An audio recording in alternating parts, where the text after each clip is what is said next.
Oh,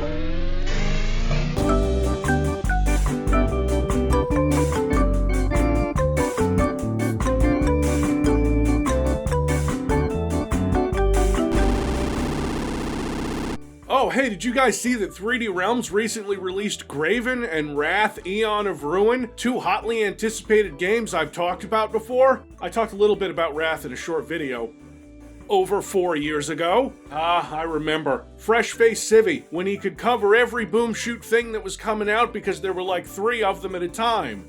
Now there's dozens of them. I want to do another roundup soon, hopefully in April, because there's so many demos that I play that I want to talk about. I got a bunch locked and loaded already. And then Graven, which had a demo that I talked about, though honestly, not in a lot of detail. And they released a demo right after the last Realms Deep for Phantom Fury, which continues the exciting adventures of Shelly Bombshell Harrison, who I would let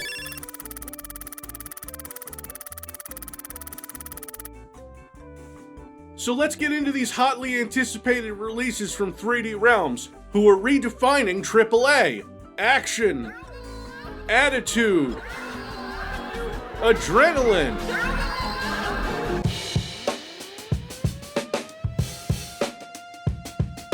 Wrath is sort of a fantasy action game running on Dark Places, an enhanced Quake source port, further enhanced by the people over at Kill Pixel Games, but not Kill Pixel, the project leader who left in 2020, but reportedly was providing some support after that. Wrath was his baby, and I'm told a lot of the major design decisions that were implemented were his ideas. Wrath is a strange beast of a game. I mean, it came out, and people were very upset at how long it was in development, which is understandable, and the 2 episodes that came out after the one we all saw in early access did seem a little different. I don't hate Wrath, but it has some strange balancing issues that I don't quite understand. I was running out of ammo a lot while fighting, and I think it was entirely because of this guy right here, this floating fireball spitting son of a bitch, who'd soak up all my fang ammo. You know, unless I wanted to use the somewhat slow wind-up secondary of the game's shotgun, which I didn't. It's a little hard to time it properly because I'm trying to listen to the sound cue of it, but like, this game is very, very loud and noisy, and that can be difficult.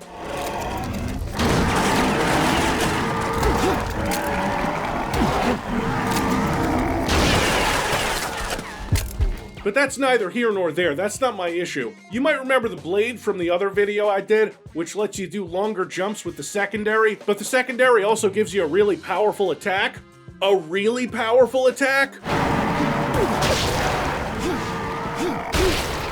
Knowing how ridiculously powerful this blade is became integral to my enjoyment of this game, along with one other rule I set for myself, which is that I didn't play it all in one sitting. I did maybe 1 or 2 levels at a time because they're all enormous. I understand this decision, you know, but it forces some bad pacing issues onto the game when every level or 2 is as long as an episode in another game. I knew going into the 1.0 release that this was the case because I'd played through the early access campaign. You will run into the problem of the game becoming kinda boring after a while because there are 14 enemies in Wrath and the campaign took me as many hours to complete. That's right, Wrath has 15 regular levels and 3 boss levels. Well, Quake only has 11 regular enemies, yeah, and I can finish Quake in an afternoon. And there aren't 300 or 400 enemies in each level of Quake, and it doesn't take 45 minutes to an hour to beat each level of Quake. Like, I get through this level, and I've been most places in it, but it still says I have like half of the enemies to kill because, as I understand it, the 5th map in any episode when you play it has a borked enemy count. This is a bug known to the devs, and they say they're working on it.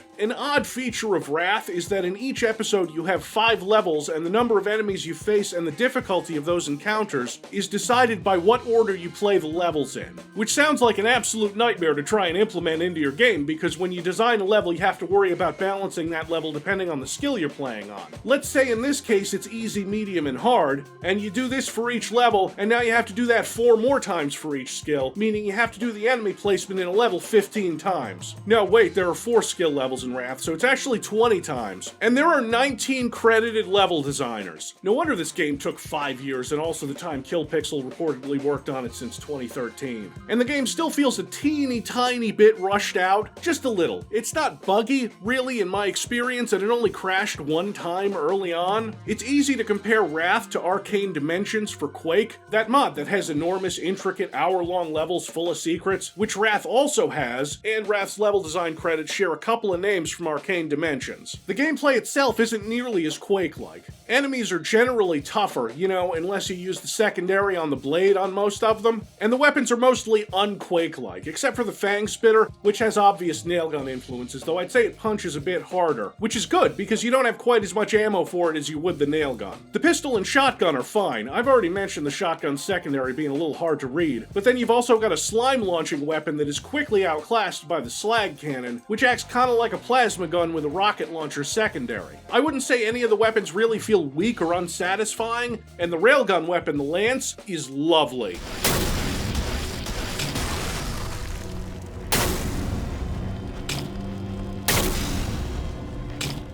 I felt a ping of joy whenever I picked up ammo for it, knowing I could finally two-hit some obnoxious slag thrower from across the arena. You get a bunch of power-ups you can bring up from a radial menu that I used sometimes, like the life siphon was necessary to my survival.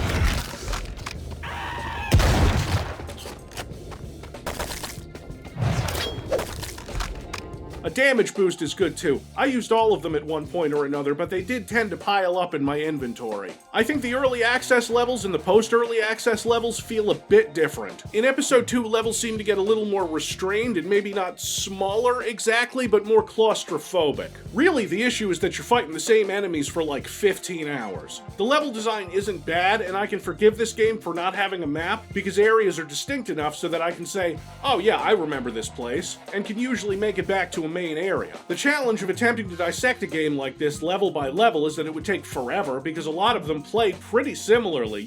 Since the first episode introduces 9 enemies, the second introduces 2, and the third introduces 3, meaning you really are shooting the same enemies in similar configurations over and over and over and over again. It probably didn't need to be this long, which is why I would suggest playing it piecemeal. The only level that really ground my gears was in episode 3, where instead of introducing new enemies or elements, they said, let's put instant kill spikes everywhere.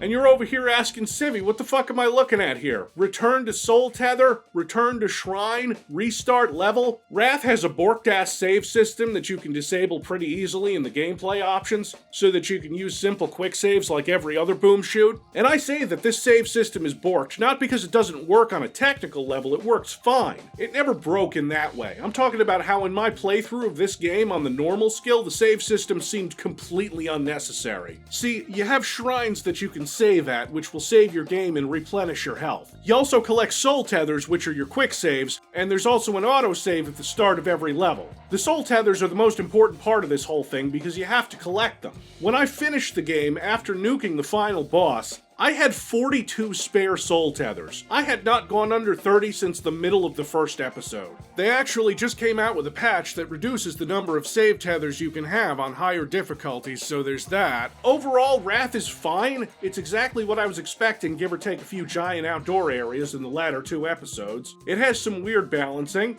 The really egregious thing is that the game was in early access for years, and even with the demand that you balance the enemy placement 20 times for 15 levels, meaning you're dealing with 300 different combinations of 14 enemies at best, and I can see why people would be a little upset with this game finally coming out and not being better than it is. They had lots of time to cook.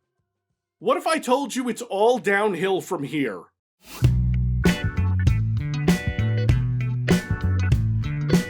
You guys remember when I said in the Wolfenstein video how I wasn't going to be nice to Slipgate Ironworks anymore because they've been in this business for over a decade now, and everything they release is either broken, unfinished, or broken and unfinished? I bet Embracer Group gutting the company will surely right the ship. So the day I'm putting finishing touches on this video, I find out that Embracer has divested from Saber Interactive, 3D Realms' parent company, so they're not going to be responsible for the death of 3D Realms. Phantom Fury is the long-awaited sequel to Ion Fury, according to co-developers Phoenix Game Productions. Shelley Bombshell Harrison is back in this highly interactive mix of first-person action and road movie adventure. Oh wow, so that John Blade appearance in the trailer might be even more exciting. They're gonna get into some road trip hijinks. Okay, so when it says this is a sequel to Ion Fury, That's technically true, I guess. In the way that Batman and Robin is a sequel to Batman Returns, although I could charitably call it a good marketing strategy because nobody liked Bombshell, the original game that Ion Fury was a prequel to. And I didn't play a lot of Bombshell. I'm not gonna arbitrarily shit on it playing one level and not enjoying it. I think I should boot it up again because I paid $35 for this piece of shit. Okay, so I played 90 minutes of Bombshell and I really couldn't take anymore. Like Shelley Bombshell Harrison herself, Bombshell is a very pretty game that gives me no pleasure. The story is that Haskell, voiced by John St. John, you remember him from Ion Fury. Well, he's back because Ion Fury is a prequel and this is... So he's back because he set off a bomb that killed Shelley's squad, but also only took her arm, because I think her Halo Ash recharging shield protected her. If I sound really bored while talking about this game, it's because this game is really boring. Like, I guess it also has an open world and side quests, but every place I visited looks the fucking same. The enemies aren't any fun to shoot, and when you kill them, they just kind of ragdoll, or they explode, or they're flowers that spit poison at you that you not only can't kill, half the time it doesn't seem like I can even hit them. Oh no, they renamed the weapon to the Ion Fury after Iron Maiden frivolously sued them for calling that other game Ion Maiden, except I think they missed a couple of them. I'm sure people in 2016 were really craving top-down isometric shooters, and if this had been a Duke Nukem game like they originally wanted, it would have been equally as mediocre. Like, this is a better game than Rot 2013, I guess, because it isn't infuriating and at no point did the performance tank for no fucking reason. But hey, I only played it for 90 minutes, so I could be wrong. The enemy encounters feel like they were just kind of thrown together, and then whoever was working on it said, yeah, that's good enough. Make another section where you jump onto a bunch of rings and make sure the bowling bomb just doesn't fucking work sometimes. There, done. Ship it.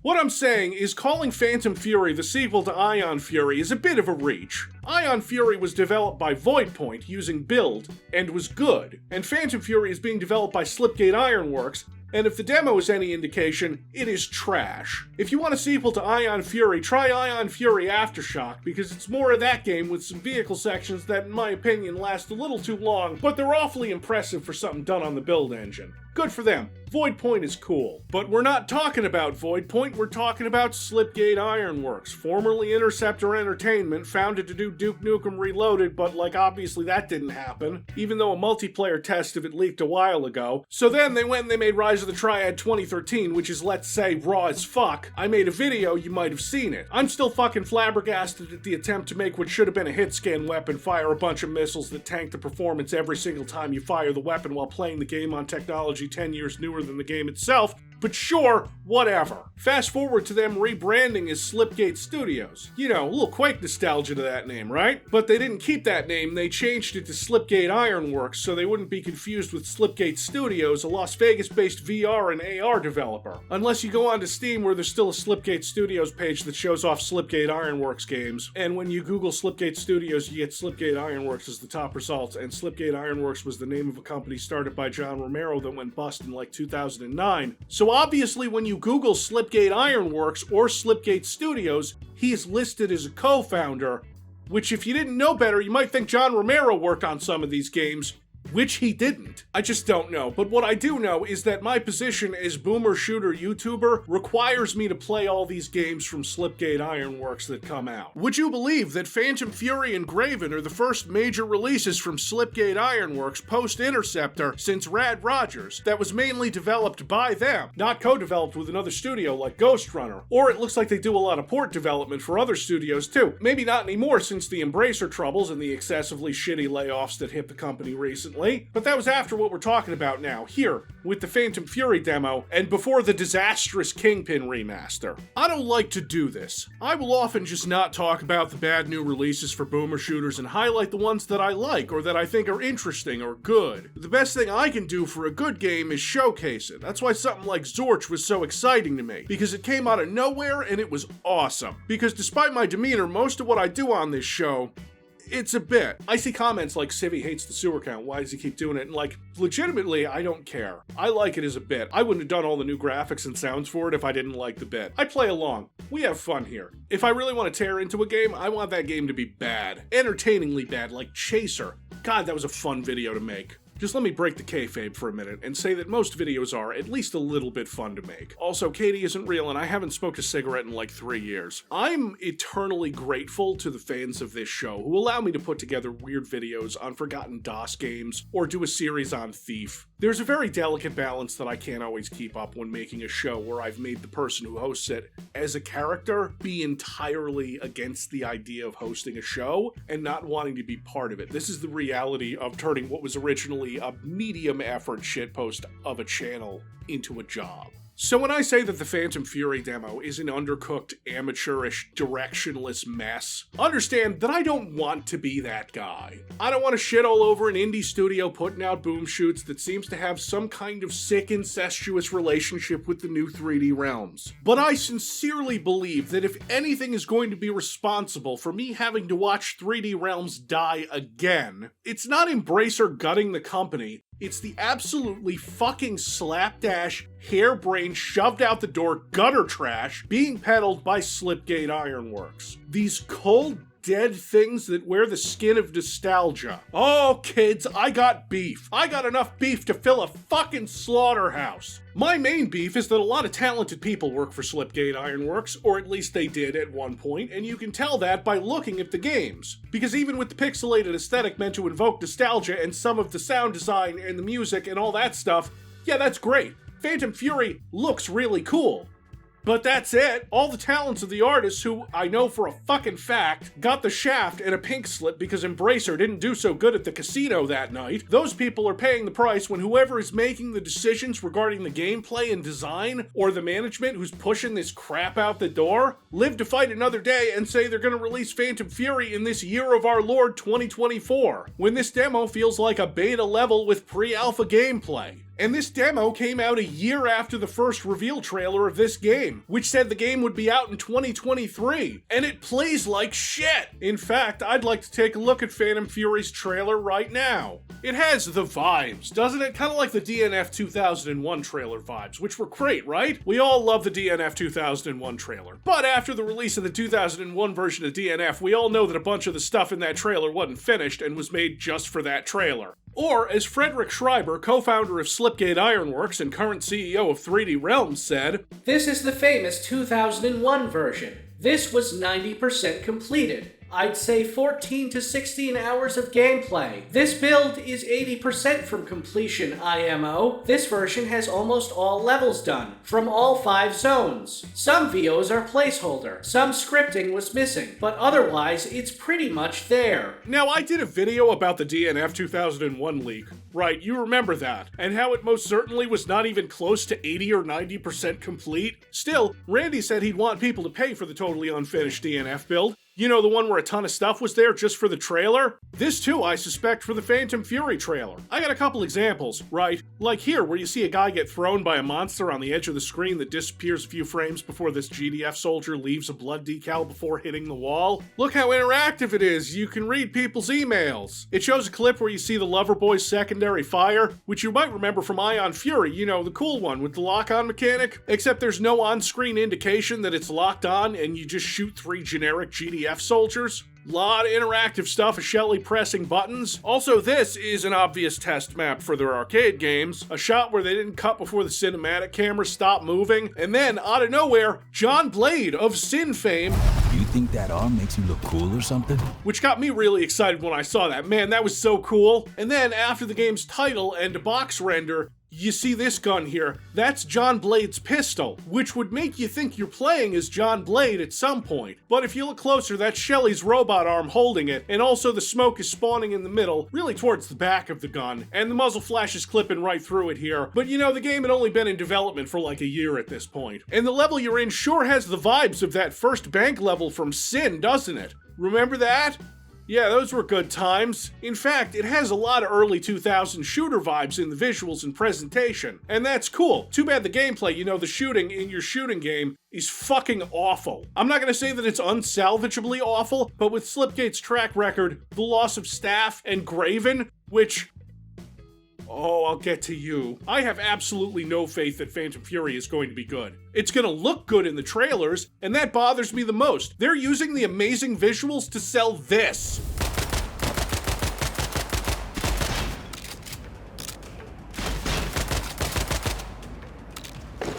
Enemies you can one-hit with basically any of the unsatisfying weapons? Absolutely. They also drop and then explode, which is fine and can be fun in a more open space. But you know where it's just annoying? In a cramped train level. I'll just sit here and wait.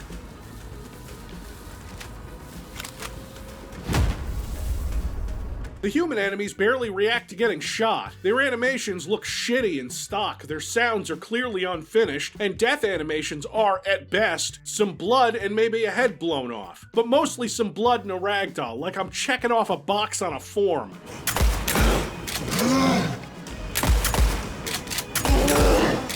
Oh, but there's a little outline and an overlay here, and it kind of reminds me of Deus Ex. It's got the vibes. But they forgot to make the actual game part. I don't give a shit if I can adjust the fan speed in each train car with a switch if the shooting in your shooting game is terrible. The demo has a ton of weapons, and I think only the lover boy feels like you're firing a gun. The AI is dog shit. Even the stupid Easter eggs you'd expect from like a 3D Realms game, like this guy on the toilet.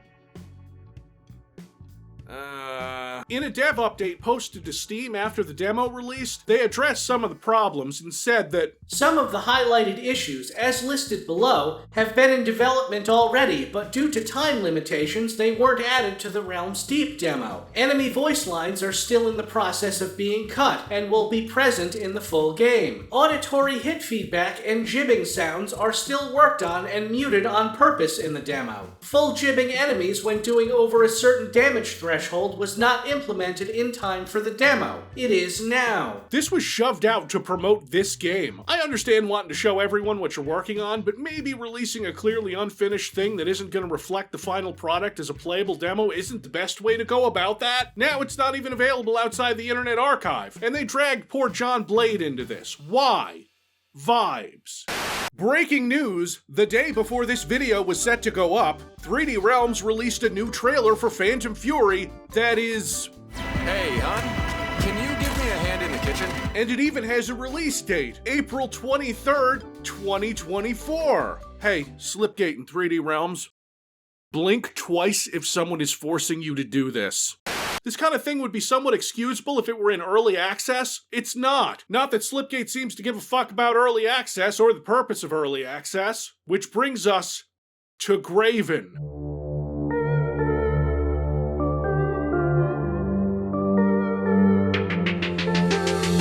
My bile for the Phantom Fury demo can't compare to the absolute hate boner I have for Graven. However Phantom Fury comes out, it's unlikely that it could possibly be, even in its worst moments, as fucking infuriating as Graven. Graven is a sloppy, directionless mess masquerading as a Hexen throwback. Needlessly cryptic, insufferably unpleasant to play, blatantly unfinished, but it sure does look nice. It's got those vibes. So we saw Graven in early access where it did the thing, right, it released its first section in early access, and it was kinda bad. They relegated magic usage to basically puzzle solving, hiding the dubiously useful stuff in shops so that you have to buy it with the gold I didn't have because I thought maybe the melee combat in this medieval fantasy game that liked to tout itself as something different from your average boom shoot, you know, maybe that melee combat would be good. And it's not. Using magic and melee in this medieval fantasy game is actually the very worst way to play it. Parrying lowers damage dealt to you, but good luck with it anyway, because the enemies don't fucking land attacks on the proper animation frames, and the lowest enemies can knock off a third of your health easily. God help you if an enemy catches you off guard. It's okay, because when you start the game, it says, Graven is an adventure which expects skill in combat, navigation, problem solving, and reading comprehension. Experiment with playstyles and take your time. Hey, we're sorry our game has no map, poor or non-existent signposting, cryptic hints on our absolutely fucking stupid journal entry system where it updates the journal, but instead of giving you a new entry, you go into the entry that's already there and scroll down for maybe possibly a hint on where to go next. That's actually your fault, asshole. Get good. Let's go along with this line of thought for a second and ask, why? Death doesn't even matter. The game sends you back to a checkpoint and takes some gold, which you can get back, partially. You know, unless the checkpoint you hit is still in the middle of a battle, then you're fucked. You're gonna die again because you have no health, and even if you had full health, you are, like I said, 2 or 3 hits from death. Because if your AI sucks, make them hit hard or make the enemies really spongy, because that's how balance works. Just don't think about it too hard. Enemies hit hard because if they didn't, the game wouldn't work as a game. It would be a shooting gallery. The AI is atrocious, and at least one enemy in a lot of encounters would just not work. I got one for you, kids. Check this out. There's a character you meet in episode 3, this mystic, who sends you to do a quest in the first area of episode 3, which is like half the episode. Because episode 3 is tiny, and if that fact doesn't make you think that this was rushed across the finish line, check out this cutscene where the mystic decides to betray you and you have to kill him.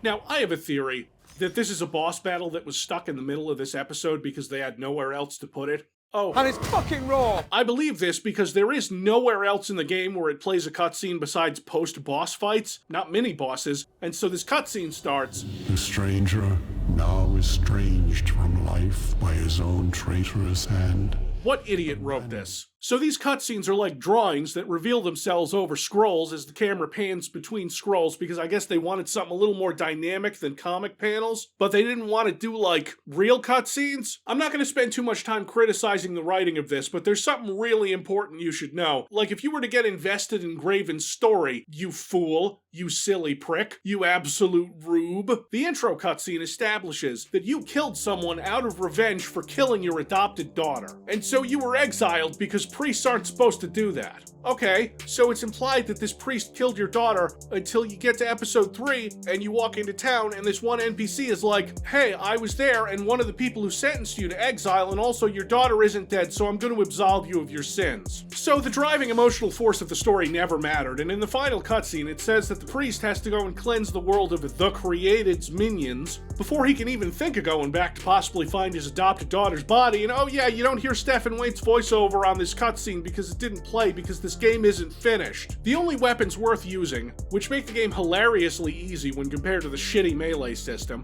are the crossbows. Yes, crossbows. They call them a ballista and a crossbow and something else, but they're all fucking crossbows. Your useful weapons, aside from the staff at nearly the end of the game, are all basically the same, and you gotta swap them around in this dumb and unnecessary inventory system that seems out of place in a game that has like 3 potions to use. Look at all these inventory slots. There are a dozen that will never have a fucking thing in them. Graven has all the things you're supposed to put in your medieval fantasy game with absolutely no care as to how any of them work together. So it boils down to being a barely functional stock boom shoot with boring combat. Because when I boot up my medieval fantasy action game, I can't wait to stand in a pool of water for fucking 10 seconds because I don't have enough stamina to jump out. This is the latest version of this game. This is patched. The stamina system is really the worst aspect. You could remove it entirely and the game would lose nothing, because the melee combat sucks balls already, so it doesn't matter. Where it does matter most is in the running around and backtracking that the game wants you to constantly do because it doesn't tell you where you have to go, and like I said before, you don't have a fucking map. So you're running around setting off the same enemy triggers over and over because those are designed like it's a linear game even though it's clearly fucking not. So you're fighting the same monster monsters over and over again like you're in a Metroidvania, except the combat is dog shit, so you're stuck in a loop of terrible gameplay while attempting to find the skull key for the 5th fucking time, only to find out that it opens a door that leads you to a place where you thought you soft-locked earlier, and there's no fast travel, so the only way to get to the main area of each hub is to find your way back or quit the game and restart, because the game doesn't restart you where you were, it restarts you in the main town area of each hub, but you want to go back to that area because that's where the shops are. And you want to upgrade your weapons. Here, I'm going to upgrade my shotgun crossbow so that the secondary shoots a bunch of projectiles that then explode. And then I'm going to upgrade my other crossbow so that the secondary shoots a bunch of projectiles that will then explode. And originally the magic didn't suck so much, right? Because in the original demo, which you can see in this footage from a previous video of mine, right? Where you get the lightning spell so you can shock the enemies in the water, because why else would you put all these plague zombies in this water unless it was for a thing you specifically designed to put here, you know, but in the final version the zombies are still fucking there and you don't get the spell yet. You only move the headstones, Graven? You son of a bitch, you left the bodies and you only moved the headstones! You only moved the headstones! Why? Why? And then there's this fucking bird, this awful fucking enemy that appears early game, and if you don't have any cuff arrows, you are absolutely fucked. Because it shoots this green shit that has an area of effect that I'm convinced is a bug they left in because they suck. This is awful. They have no sound cue to tell you that they're around, and even if they did, they launch this crap from across the map, and the game stops using them after the first episode, but like, why are they even like, oh, God! Why are the splashes in the blue icy water the same as the splashes in the green swamp water? Why do all of the enemies ragdoll to death like they're made of helium and plasticine? Why is the monocle that lets you zoom with the cuff arrows fucking dirty? Why do these red wizards have no sounds at all? Why do these cultists keep throwing spears at me after they're dead?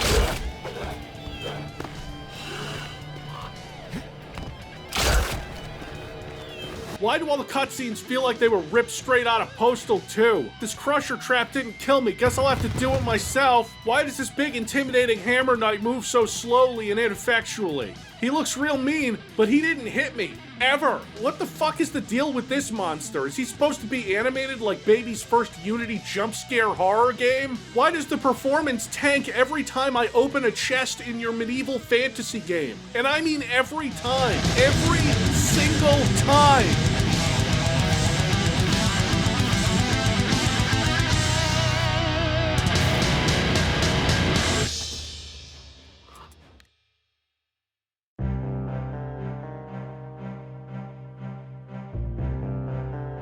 .3D Realms publishes some great games like Cultic, but if it has Slipgate as a main developer, then it's a crapshoot. I've heard that Phantom Fury is better now. I've heard that it was Embracer that was forcing stuff to come out unfinished, so hey, maybe they can steer the ship away from the iceberg now. Stay tuned for more upbeat videos coming soon, like a serial adventure, and a roundup of games that don't drive me completely insane. No, the Chex Quest thing is not an April Fool's gag, I swear to God.